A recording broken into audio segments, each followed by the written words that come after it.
mine is Connor Knee, is the Irishman speaks. Connor is exiled in Naperville, where he says that Guinness is good, the natives are friendly, and he has been force-fed more corned beef and green beer than he ever had in Ireland. This man is an acclaimed speaker, educator, author, and an award-winning humorist who provides powerful and memorable business programs to improve people's performance and productivity with a smile. Connor has been working on a Chicago accent for over 20 years, and of course failing miserably. A multiple author and a Chicago Humorous Speaker of the Year. Connor is a very proud recipient of the President's Gold Medal for volunteer service for the work he does with job seekers. I'm a Metallica fan. He has survived the slings and arrow of being a Packers fan in Chicago. Ladies and gentlemen, Connor Knee. All right. He's out there for our incoming president. I understand he's getting the stretch limousine and the security detail sometime this week. Greetings at Wisconsin Funeral Directors Association. I grew up in a place called Middleton. I'm not Middleton, Wisconsin, but Middleton, County Cork, Ireland. And for those of you who are whiskey drinkers, you will know that Jameson and Powers and Middleton whiskey is still in Middleton, County Cork, Ireland. My dad was a doctor who lived on the main street in Middleton.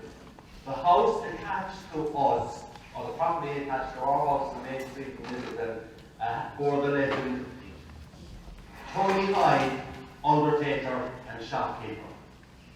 Tony Hyde was an absolutely darling man. When we were 5, 6 and 7, my older brother and I, who was a year younger than I was, we would often meet Tony Hyde with my dad. And I remember Mr. Hyde, as we called him, he would reach behind our ear and he'd find a chocolate candy and give it to us. And he absolutely made our day. He was also a farmer. And on a number of occasions, he would take Finbar, my younger brother, and I to the back of his car and drive us out to his farm, which was about 5 or 6 miles outside of Middleton. And he would do a little bit of work there with the people he had looking after the farm. And then he would take us out into the field, and we would go looking for leprechauns. This undertaker had us out in the field searching for leprechauns. And to this day, I still don't understand how Tony Hyde was always able to see a leprechaun behind the ditch, and we were never able to see a leprechaun. So all the times we were out there searching for leprechauns, Swinburne and I never saw anyone, but Tony Hyde regularly told us, I saw one over there, did you see it? And I saw one over there. We never saw them.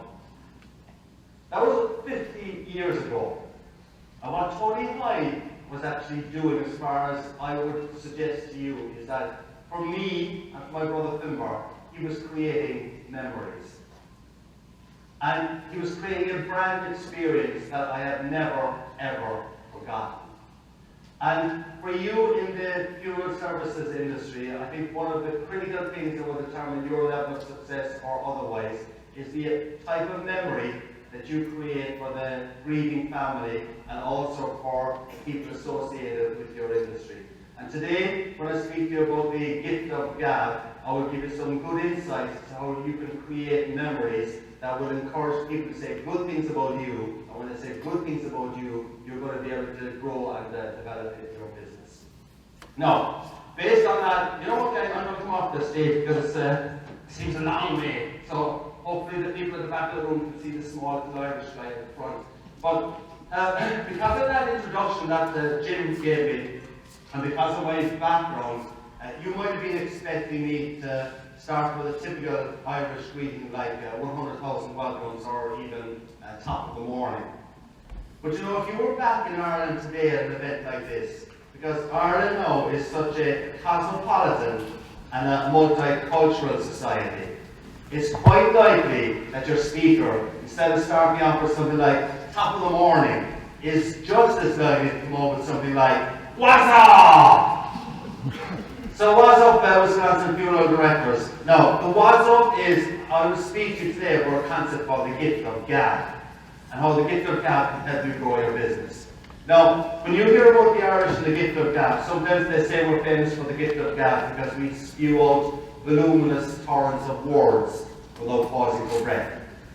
Others, she's not in agreement here, okay? Alright? Others say that we've painted evocative word pictures that has the listener crying sorrowful tears into their pint of Guinness, while in the background someone is singing Danny Boy. And of course they're doing it out of tune. Others say that we're good at the Gift of Gab because we're good at BS. Now, as I come from an Irish business background, and BS to me means breakthrough strategy or business strategy, I'm okay with that. But the Gift of Gab that I would like to speak to today that will help you to keep on keeping on during our really challenging times is GAB as an acronym for Goals, Attitude, Behaviour. Goals, Attitude, Behaviour. And my promise to you is that if you adopt and adapt this concept of goals, attitude and behaviour, it will help you to create a better working environment. And I know employee retention is critical in your industry. It will help you to create a better customer, consumer, family environment as well. That will let people say, hey, I really enjoy working with that funeral services company. They're the company that I would recommend to anyone. So we all ready for the Gift of Gab then? Yeah, we ready to rock? We ready to roll? All right, bless my soul. Okay, goals, attitude, and behaviour. Now, as an Irishman, maybe put my back on you for a few seconds, okay? As an Irishman, it won't surprise anyone here to know that I'm a very keen consumer of a famous black drink. All right? There are a few things in life that give me greater pleasure than going to my local establishment, ordering my favourite beverage, waiting patiently for that drink to be poured, and then, as I watch this creamy head settle over this black drink, God, I'm getting thirsty here, I tell you. Right? I often pause and ponder and wonder why this drink has become so world famous. And as I'm sure everyone here will appreciate, I am of course speaking about Starbucks coffee. Yeah, it's disbelieving. Look, the reason I want to mention Starbucks for a couple of seconds though is I want to just tell you a little anecdote about Starbucks and Howard Schultz, who was the driving force behind Starbucks. And just over one generation ago, Howard Schultz came to Chicago to open the first Starbucks unit outside of the Seattle area. He was walking the streets of Chicago with a business colleague of his, and he extolled what I would call as a clear goal and vision. That's what I want to talk about during this session. The goals you have for your business and the vision you have for your business. Howard Schultz extolled a clear goal and vision when he was walking the streets of Chicago with a business colleague, and he said, in 5 years' time, everyone on this street will be walking around with a Starbucks cup in their hand. In 5 years' time, everyone in this street will be walking around with a Starbucks cup in their hand. Now, Howard Schultz had that clear goal and vision at a time when hardly anyone in the Chicagoland or in the United States would have been aware of Starbucks. He had that clear goal and vision at a time when cash was so tight he was not even taking the salary out of the business, and he was sharing a hotel room with that business colleague of his. But what he did have though was a clear goal and a clear vision as to what success would look like. He could see it, he could visualize it, he could imagine it. And it was that clear goal and that clear vision that energized him and his team, got him out of bed every morning, and helped him build Starbucks to the amazing business that it is today. Out of curiosity, does anyone have any idea how many Starbucks units there are in the globe right now? And that was probably the best answer. Yes, well over 45,000 at this stage, Starbucks units. Now, the point though is that some people say actually there's too many Starbucks, okay? And actually the Onion newspaper ran a headline a couple of months back that said, next Starbucks unit to open in restroom of Starbucks unit. Okay? So, excuse me. Sorry, it's some allergies. But the point there is that Howard Schultz had a clear idea of what success would look like. He could see it, he could visualize it, and that's I think what energized him. Here's the question for you. I'm going to talk about goals, attitude, and behavior. I'll just reference one macro goal that you can think about, and then we'll come to ways that you can actually make it happen. The macro goal is, do you have a clear goal and vision as to what success looks like? Now, I know a lot of you are very successful, and you have run business for a long periods of time. But the way I try to address this question is, the question is, what do you want to be famous for? Within your community, within the community that you serve, the people that you're likely to serve over the next 15, 20 years, what do you want people to say about you and your business when they're talking about you? And that's the overarching kind of goal and vision. What do I want to be famous for? Now, if I was to, I'm not going to put anyone on the spot, but if I would ask you the question of what do you want to be famous for, many of you might be able to come up with good answers immediately. Right. If I was to go to your staff and employees and ask them, what does this business want to be famous for? Would they give the same answer? That's something for you to decide and to know. But I think if you want to be famous for something, you've got to make sure that everyone in that team is actually working towards making it happen. So I think a good exercise for you when we finish this or when you go back to your own facility is think about what we want to be famous for. Maybe put that question out to your team and your colleagues as well and see whether or not they are actually coming up with the same kind of answer and thoughts that you are coming up with. Because if they're coming up with something different, it's going to be quite difficult for you to make it happen. So that's the macro goal. Now let's look at some micro goals that will help you to create an even better funeral experience, and that will help you to create an even better employee engagement and atmosphere as well. And I'm going to provide you now with 5 micro goals, chaps, that will help each of you to create that better experience. And I know that some of the women here in the room are saying, why is he all referring to us as chaps here? Okay? So we can go with chapesses if we want to. But the reason why I'm going referencing chaps here is because the 5 micro goals I'm going to give you actually spell the acronym CHAPS. And it's an easy one for you to remember. Let's look at these micro goals that will help you to become famous for what you want to be famous for. The first micro goal, I'll start with a question. Would you agree that when someone compliments you, you feel better about yourself? Yeah? Alright. Would you agree that when someone compliments you, you feel more motivated? Yeah? Right. Let's flip it. Would you agree that when you compliment someone, they're likely to feel better about themselves? Right? Would you agree that when you compliment someone, they're likely to feel more motivated? Yeah? Alright. So here's micro goal number 1, gang. Today, I will set myself a micro goal that I will compliment one person. Now, the point of our goals is that if, hold on a second. I have been back, I promise you, I have been back. And the point of our goals is that when we achieve a goal, we feel better about ourselves. When we achieve a goal, what actually happens is that we've got neurotransmitters in our brains. One of them is known as dopamine. And when we achieve a goal, the dopamine, which is known as the feel-good chemical, kicks in, makes us feel better about ourselves and how we go with our lives. Okay? Now, the idea here is that if we can take these chaps' micro goals and you implement them on a daily basis, you're going to get 5 hits of dopamine. And if you get 5 hits of dopamine, 5 opportunities to feel good about yourself or make the team feel good about themselves during the day, things are going to work really well. So, let's assume that I set myself a micro goal that I will compliment one person today. Later today, I will compliment one person. I will hear myself compliment that one person. And when I hear myself complimenting that one person, I realize, hey, I've achieved my micro goal. What happens? The dopamine kicks in, I feel better. But what about the person that you complimented?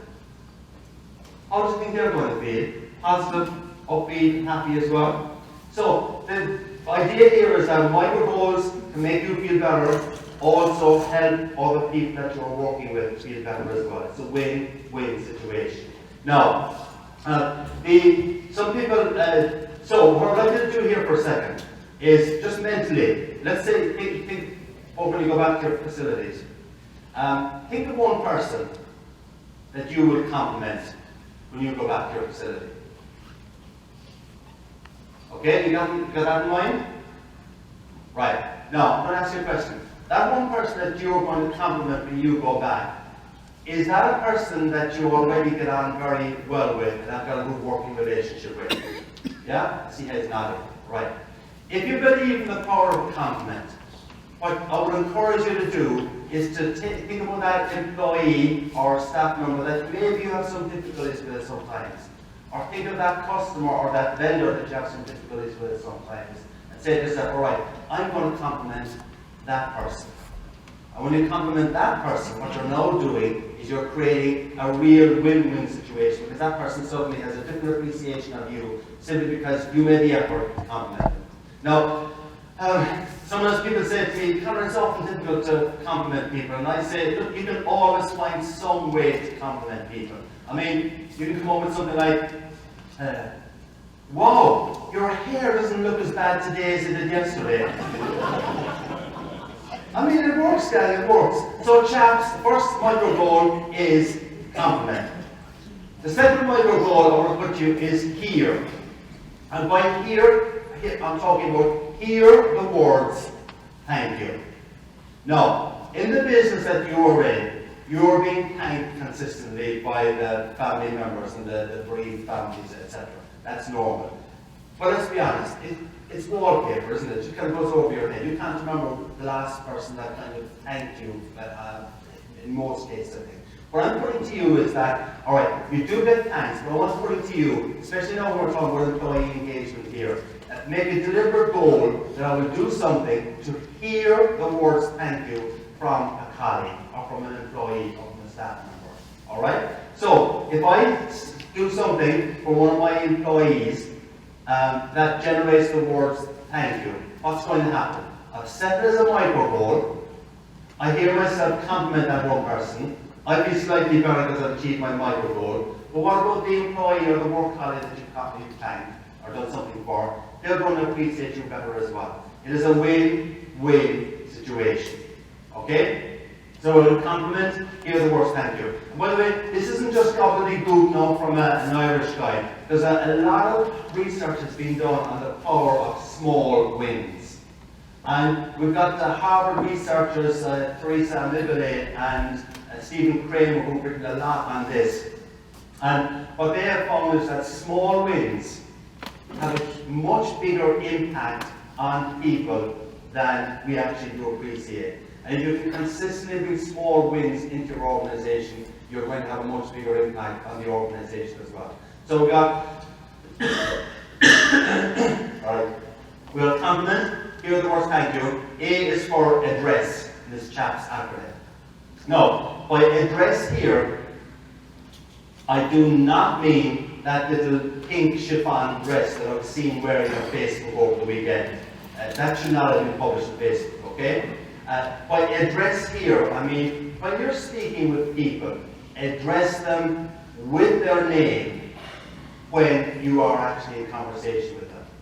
Let's just put it this way. How many people here have got a name that is difficult to spell? That people regularly misspell, okay? Alright. Does it drive you crazy when people misspell it? It does? Yeah, alright, okay. How many people here get annoyed when someone mispronounces their name? Okay, everyone does as well when this happens. The reason why that happens is that one of the most personal things for each of us is our name. And one of the most impactful things in another person's vocabulary is when they use our name. So, if you can get into the habit of consistently, when dealing with customers, consumers, families, when you're dealing with vendors, of using the person's name in the conversation, you are going to create a much more visceral connection with that person. So, compliment, hear the words thank you, address people with their name. P in the CHAPS acronym, CHAPS and CHAPS's, is positive, right?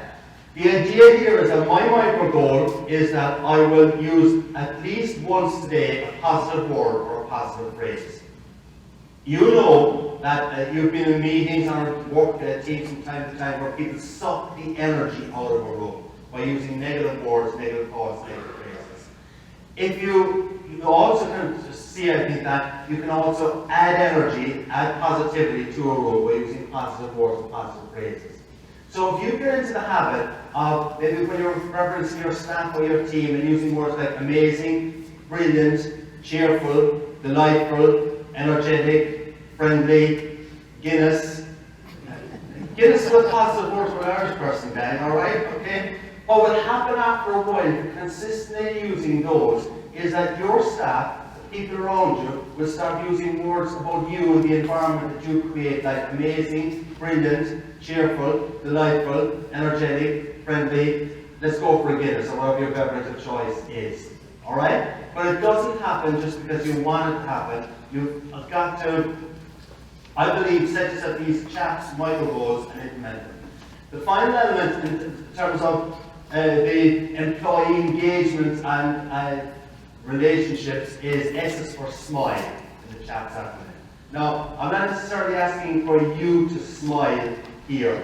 What I am asking you to do is to find ways to put a smile on someone's face. And when you put a smile on someone's face, what do? Yeah? You smile back, right? Okay? So, chaps, the simple micro goals that can make a real difference. There was an English author by the name of Anthony Trollope who said, a small daily task, if truly done daily, will beat the labours of the spasmodic Hercules. A small daily task, if truly done daily, will beat the labours of the spasmodic Hercules.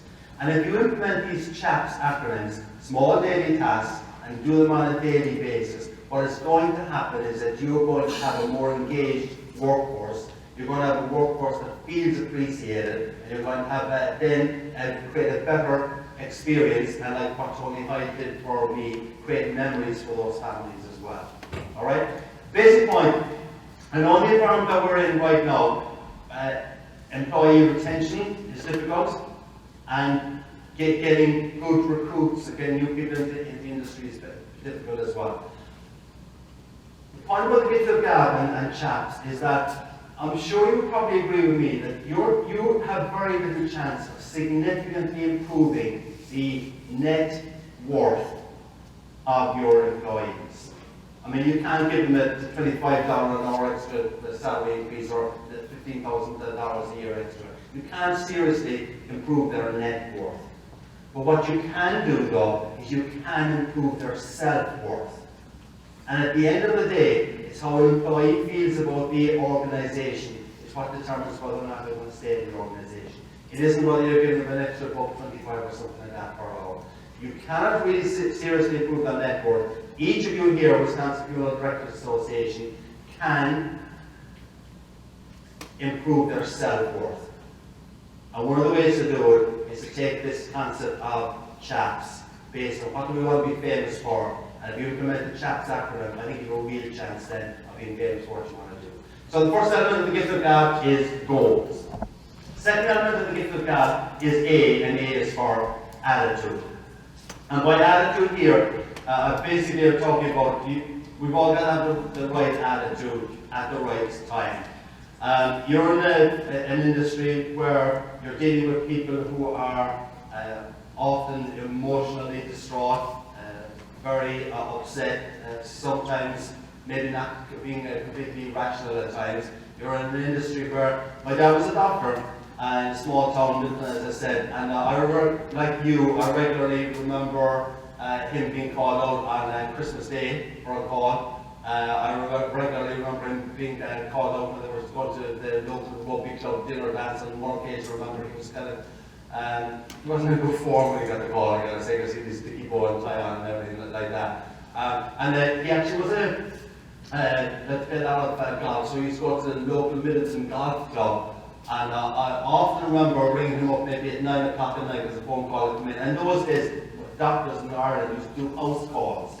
I mean, can you imagine it? Some of you younger kids here don't have any idea what a house call is, but they used to go and do house calls. So I ring up Dad maybe at 9 o'clock, he would be up at Cuddy's Golf Club and say that there's an emergency down with Mrs. Murphy or something like that. And I know my dad would have had about 3 or 4 whiskies at that stage. Okay? So Dad would obviously be going to many cases like with some good smell of whiskey bread off him. I mean, he wasn't an alcoholic or anything, I just was a social drinker. But it was kind of an intriguing situation. But he was in a business where you have to have the right attitude. When you have to have the right attitude, you're in the same kind of situation. How do you have the right attitude?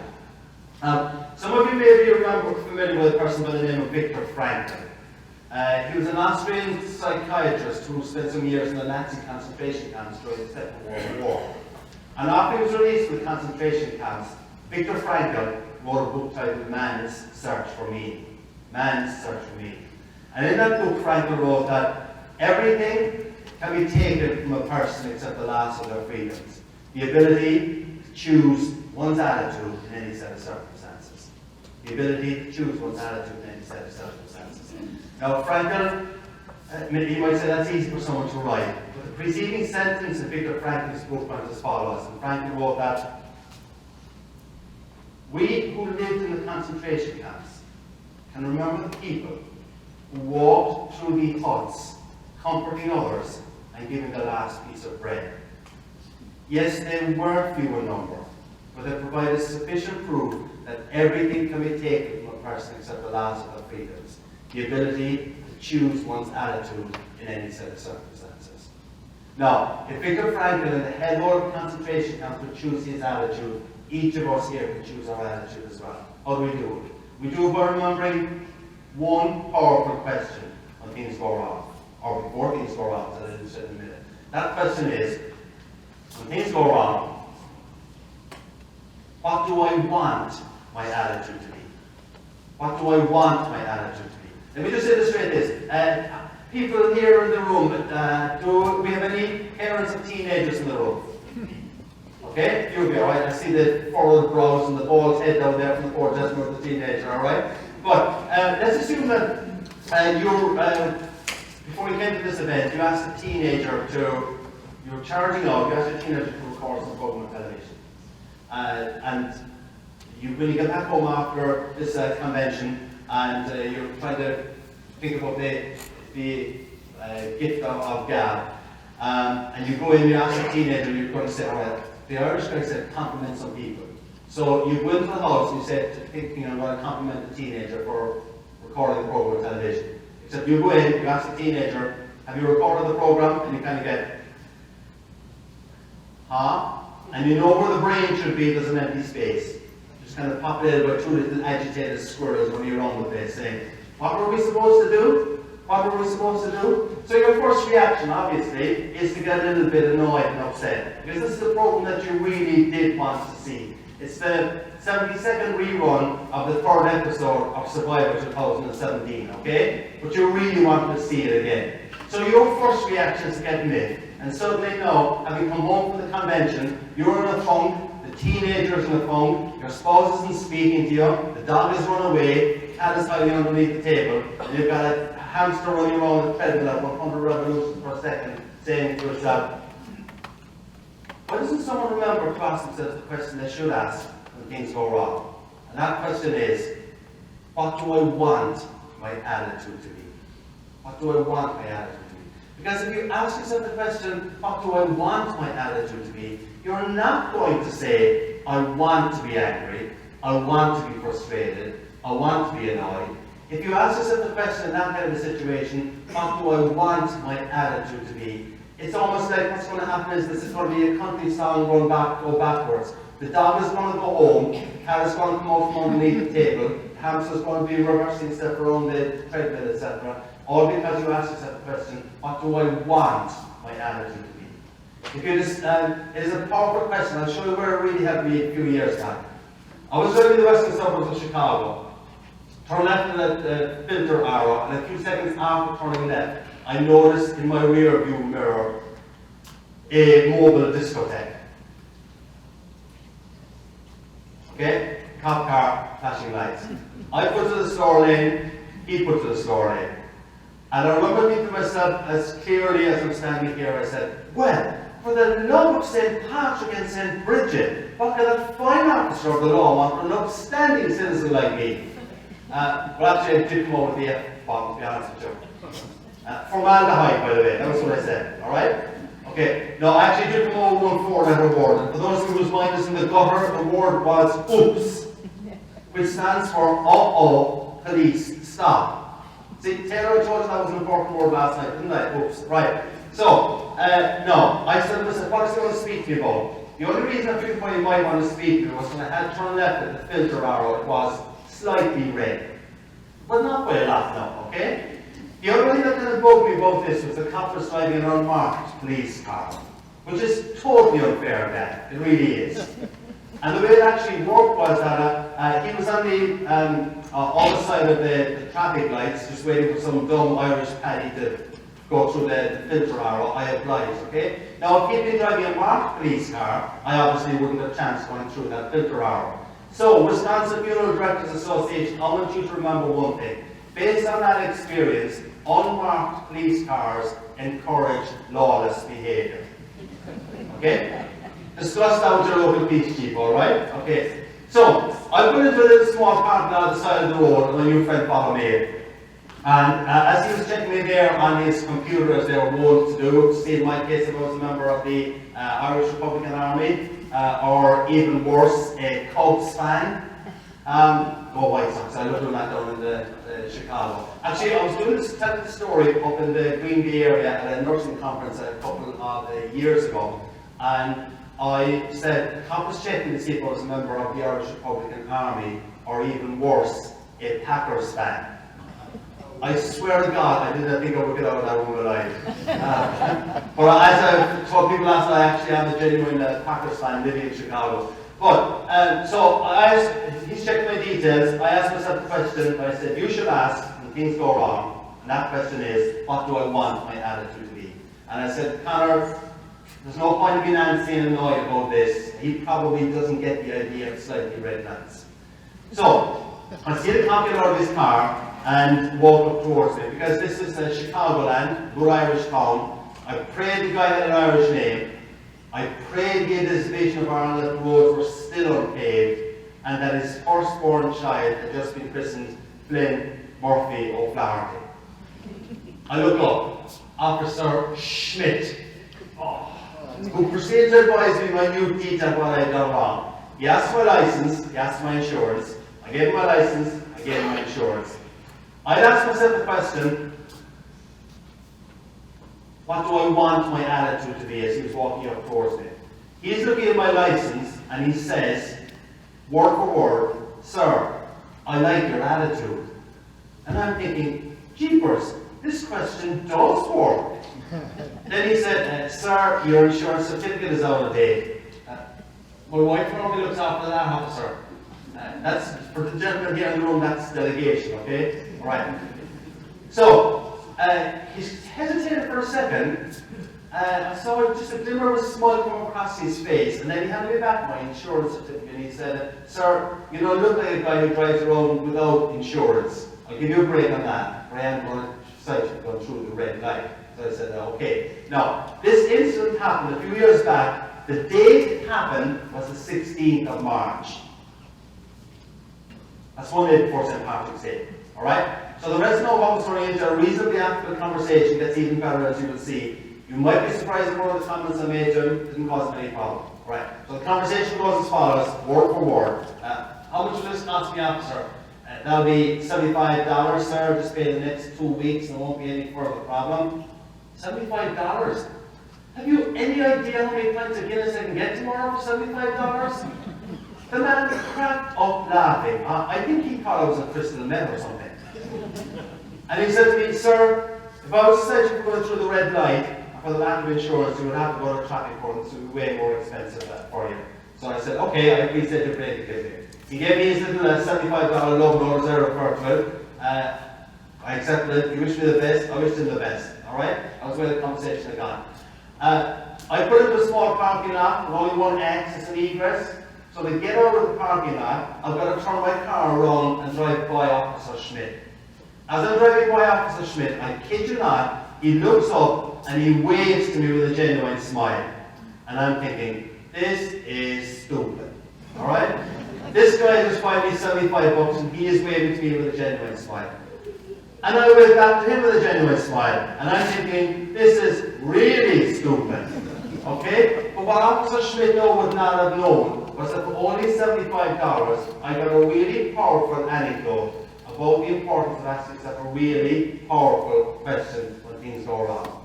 And for everyone here in this room, God loves the last year in particular, I'm sure, things have gone wrong. But if you can remember to ask yourself a question, what do I want my attitude to be? It can make a real difference to how you are perceived, how you actually react as well. And there's one other area where this question is really, really powerful. Some of you may have employees that you have some difficulties with. Some of you may have vendors that you have difficulty with. No, that would never happen, okay? But if you had a vendor that you have difficulty with at some stage, or some colleague, or some person in the business world that you have difficulties with, and you know the next meeting is going to be challenging. You know there's going to be kind of maybe some tension, maybe a little bit of frustration there because something didn't go wrong quite the last time or otherwise. Before you go into that meeting, if you ask yourself the question, what do I want my attitude to be? Before you go into that difficult meeting or negotiation, you're not going to say, I want this meeting to be a disaster. I want this meeting to go down in flames. What you will say is, I need to get something out of this meeting. I need to be able to come out of this meeting with at least a win-win kind of situation. And you will go into that meeting, that negotiation, that discussion, with a different attitude and demeanour. When you go to that meeting with a different attitude and demeanour, it is going to help you to create a better environment. It can be a win-win situation. What do I want my attitude to be? So we got goals, we got attitude. Final element is B, and B is for behaviour. The basic idea behind the B for behaviour, go back forward, talked about earlier in terms of what do I want to be famous for, is your behaviour creates your brand. Your behaviour determines what people say about you, and what people say about you is your brand. Your behaviour creates your brand. Your behaviour determines what people say about you. What people say about you is your brand. So the critical thing here is, what is your brand? Going back to what we were asking about previously, what do I want to be famous for? That is your brand. Do you know what your brand is? Do your employees know what you want your business to be famous for? And the critical thing is that if they don't know what you are on the same, they're on the same wavelength as you, it's going to be difficult to make it happen. So we've got goals, we've got attitude, we've got behaviour. And people's behaviour can have a dramatic impact on the circumstances, the situation. Tony Hyde, the Undertaker's behaviour for me and my brother, he created wonderful memories. What you're trying to do, or hope to do for your bereaved families, is create memories that will make them feel good, but also what you want to do is make sure that they recommend you for the God help us the next service that's going to be required. Now, how many people here have been to Ireland out of curiosity? Okay, oh, very few of you. Hey gang, come on, get over there. Like, the country needs American dollars. Alright? We need American dollars over there. It's the most wonderful, welcoming country. And it's also got the best beer in the world as well, the Guinness, as you can imagine. Alright? But here's the thing about the behaviour. Ireland is a welcoming, wonderful, magical, mystical land. It's a land of legends and of leprechauns. And one legend has it that at the end of every rainbow, you'll find a leprechaun and a pot of gold. Yeah? Okay, alright. Now, back in the village, some of the wise old men say that late at night, if you're very lucky, and if you're very quiet, you can sometimes see leprechauns dancing on mushrooms. Not smoking them now, okay? Just dancing on mushrooms. Happy because they've helped someone in need. Leprechauns dancing on mushrooms, happy because they've helped someone in need. That's a very kind of rose-tinted picture. But everyone here, though, can bring the colours of the rainbow, the magic of the leprechaun and the spirit of that Irish legend to your funeral service environment and to your workplace in general. When I was working back in Ireland, and I said this with a story, when I was working back in Ireland, back in the last century, it seems so long ago, doesn't it? I was a head of marketing for a large consumer goods company, and I was going places. I was reaching for the stars, Icarus kind of heading for the sun, except like Icarus got too ambitious maybe and came to a grinding halt. With a new CEO who came into our organisation. And a couple of weeks after he was in the organisation, he called me in one day and he said, Conor, I want to move you out of that role. I want to bring my own man into that job. You can go to another part of the business that was about a third the size of what I've been used to working on, and seeing wherever it was a career graveyard. I was devastated. I kind of was mad, angry, wanted to go home and kick the dog, and have a dog, so I was going to hire a dog, so I was going to kick the dog. I wasn't, okay, I promise you that, all right? Okay, but that was kind of frustration that I felt. In an organisation that was highly political, once you kind of are off the CEO's good books, like a lot of other people, you're off their good books as well, so you can see the way people react to certain things. But I was deciding I was going to leave the organisation. Before I had to leave, I was transferred over to the other business. On the second day in the other business, I was in an office that was as dreary and miserable now as I felt myself. I arrived in after lunch, and there on my desk was a potted plant. Okay? Not a pot plant, okay? A potted plant, alright? The bright red flowers and potted plant kind of brighten the room. But the message attached to the potted plant was so really bright and white as the spirit. And the message read, Connor, life is not always fair. Hang in there. Signed, Carmel. Now, Carmel was a work colleague that I sometimes butted heads with. I mean, I was incredibly friendly with her. But that simple act of kindness on that day helped me to appreciate the impact that simple acts of kindness can have on someone when they are going through difficult times. And that simple act of kindness convinced me to actually stay in the organisation, where I eventually, thankfully, became successful, got transferred to the UK and then to the United States. None of which would have happened if I hadn't received that simple potted plant from Carmel on that day. And I think each of us can remember when you received a potted plant or the equivalent of it from someone in your life and in your history, and how it made an impact on you. And what I always try to encourage people to do is to find some ways that you can provide a potted plant, a simple act of kindness to someone that you know who's going through tough times right now.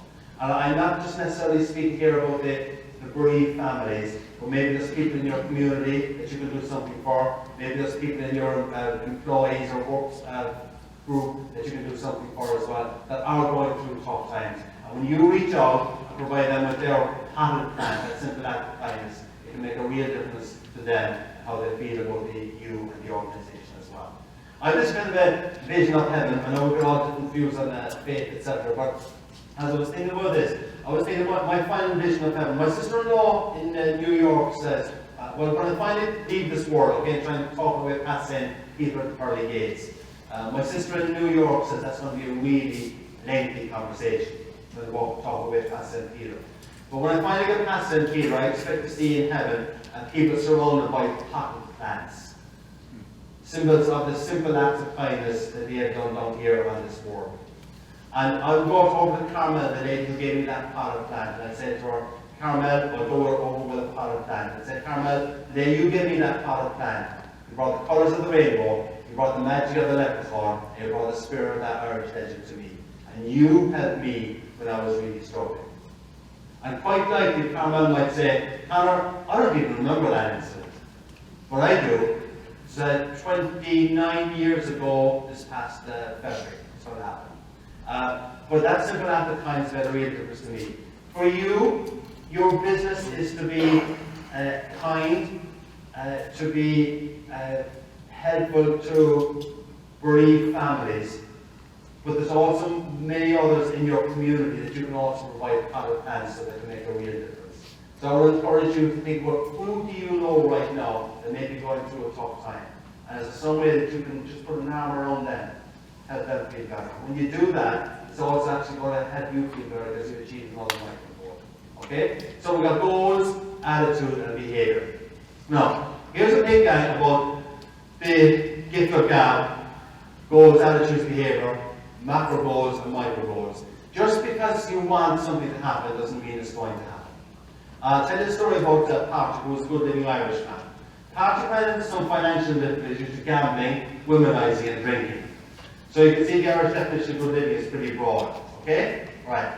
Patrick's granddad died. So Patrick goes out to the granddad's house to clear out the house. And then he goes out to the garage, and he's clearing out the garage, and he brushes against a lamp. And out of the lamp pops a leprechaun. A leprechaun. Get with the program. Get with the program, Thomas. All right. Okay. So the leprechaun says, Patrick, I'll give you one wish. And Patrick says, okay, leprechaun, if you let me win the lottery, I'll pay off all of my debts. I'll give the rest of it away to charity, and I'll also make a contribution to the Wisconsin Funeral Directors Association. The leprechaun, okay? The leprechaun says, hey, I like your attitude. Patrick, you've got nice goals, good attitude, showing good behaviour as well. I'll let you win the lottery. 1 week goes by, there's no lottery win. 2 weeks go by, there's no lottery win. And 3 weeks go by, no lottery win. Patrick then goes out to the garage again. He brushes against the lamp, and out of the lamp pops a leprechaun. Yes, a learning audience. I love it. All right. So the leprechaun says, what can I do for you now, Patrick? And Patrick says, leprechaun, you told me I would win the lottery. To which the leprechaun says, Patrick, give me some help here. At least buy a lottery ticket. Okay? Now, that's an old story. It's a goofball story, but it is a story with a moral. And the moral is that just because you desperately want something to happen doesn't mean it's going to happen. Just because you desperately want to get even more engaged employees, it doesn't mean it's going to happen. It won't happen unless you do something deliberate to make it happen. You won't build your brand even further unless you do something deliberate to make it happen. So the basic message there in the report to Patrick is that if you want something to happen, you've got to make some effort to do it. And I would believe and suggest to you that the Gift of Gab, goals, attitudes, behaviour, will help you to create your metaphorical lottery ticket. I'll leave you one little story, and then I'll give you 3 mental triggers to remember goals, attitude, behaviour. A few months ago, I was doing a presentation to a group. It was actually to the Jessica Mitford annual award ceremony. Okay? Right, a few of you get that, alright? Excuse me. After the event, I was speaking of the Gift of Gab. After the event, one of the people in the audience came up, and she was actually a nun. A tiny creature, personality and in demeanour. Her name was Sister Octavia of the Seven Sorrows. She was from Six Flags. Okay? Sister Octavia of the Seven Sorrows from Six Flags had 5 brothers, 4 sisters, 3 were nuns, 2 were priests. One of them was the black sheep of the family, a congressman. Okay? Right. And she said to me, Mr. Kineen, I love your presentation on the Gift of Gab, goals, attitude and behaviour. I have a question I want to ask you. And I said, yes, Sister Octavia of the Seven Sorrows from Six Flags. And she said, Mr. Kineen, when you were living back in Ireland many years ago, and you were barely surviving on a meagre daily diet of tin cabbage soup and overboiled potatoes with skin and non-gravel fibre, and you were sleeping in a tiny bed, in a tiny room, in a tiny cottage, in a tiny village, overlooking beautiful Galway Bay.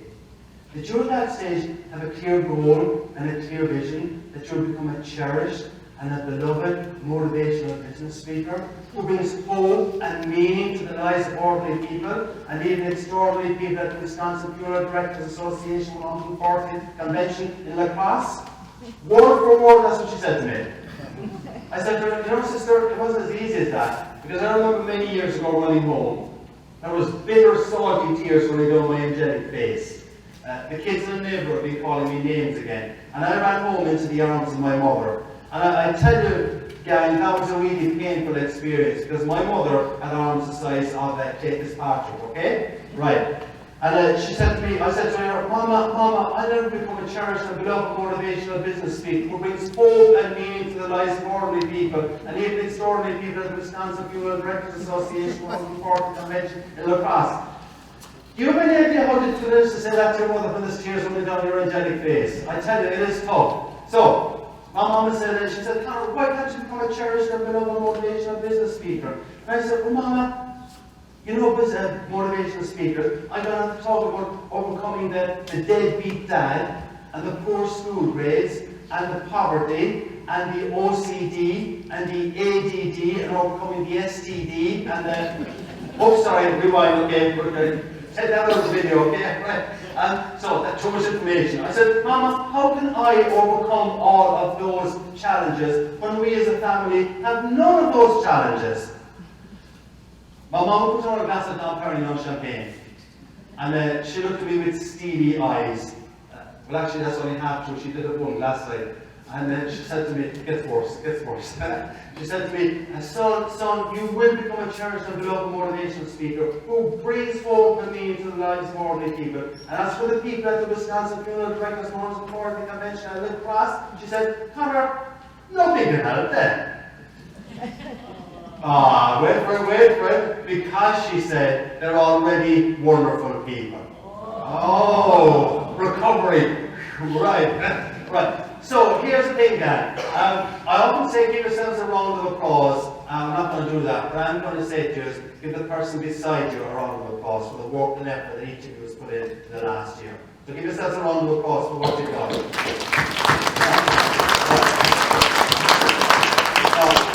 My mama did say to me, she said, Conrad, you can become a cherished and beloved motivational business speaker, but you do have some growing up to do. And she said to me, Conrad, you're already 29 years of age. But she said, I want to give you some advice. And she said, the advice is based around the Gift of Gab: goals, attitude, behavior. She said, Conrad, when it comes to life, if you can remember the Gift of Gab, if you know what you want to be famous for, remember the CHAPS acronym. Compliment people, hear the words thank you, address them with their name, use positive words, put a smile on people's face, you will be appreciated more. When it comes to life, Conor, she said, things always go wrong. But if you can remember the question, what do I want my attitude to be? It will make a real difference to you and the people around you. And finally, when it comes to behavior, your behavior creates your brand. Your behavior determines what people say about you. What people say about you is your brand. What do you want people to say about you when you leave the room? What do you want people to say about you and your services after the funeral service is over? And if you can work on those, it will really help you to create that wonderful, memorable experience. I said I'll leave you with the mnemonics to help you to remember goals, attitudes, behavior. I started off talking about Howard Schultz from Starbucks. In 5 years' time, everyone in this street will be walking over to Starbucks, holding their hand. The next time you see a Starbucks unit, remember that Starbucks unit wouldn't be there if Howard Schultz didn't have a clear goal and vision. And as you're ordering your low-fat frappuccino with adequate cream, say to yourself, right, what is my goal? What is my vision for my business? So the Starbucks logo, when you see it on advertising or on television or otherwise, then think, what do I want to be famous for? Okay? A is for attitude. What are the chances of the people here in this room seeing in the next 24 hours as they drive down the road a mobile discotheque? Pretty high, yeah? Okay. The next time you see that mobile discotheque, think of the story about the Irish guy had gone through the slightly red light, alright? And the question that person who's now been stopped by the cop, or God forbid, if you get stopped by the cop, that you can ask, what do I want my attitude to be? If, and when you see that mobile discotheque, you remember the question, what do I want my attitude to be? You do it on Monday, you do it on Tuesday, you do it on Wednesday, because we see those mobile discotheques all the time. What I do know happens is that we've got, as I said previously, we've got neurotransmitters in our brain. We can kind of train our brain to a certain extent. If you remember the question, what do I want my attitude to be each time you're on the road, you see that mobile discotheque, what's going to happen after a while is that you will actually bring it into the workplace. You will bring it into those situations after things go wrong, and just as importantly, before things go wrong, before that difficult meeting, what do I want my attitude to be? And finally, B is for behavior. Your behavior creates your brand. Your behavior determines what people say about you. Carmel gave me that wonderful potted plant when I was going through difficult times. You obviously see potted plants left, right, and centre each day of the week. But when you look at those, maybe from time to time, say to yourself, all right, my behavior does create my brand. My behavior does determine what people say about me. What do I want people to say about me? The Gift of Gab, Wisconsin Funeral Directors Association, is a powerful tool that can help you to create memories like Tony Hyde created for me and my brother. Those memories like Tony Hyde were over 50 years ago. I still have vivid recollection of them. For each of you here, I wish you the very best going forward. Thank you very much for your hospitality and for that welcome. That was a warm night last night, wasn't it? That baseball game. I wish you the very best going forward. Remember the Gift of Gab, goals, attitudes, behavior, and have a great convention, great day. Stay safe, everyone. And as just an ordinary civilian, I do appreciate the fantastic work and the effort that you have done over the last year and a half, when you've been the last responders to people who have made so many other people. Thank you very much, Wisconsin Funeral Directors.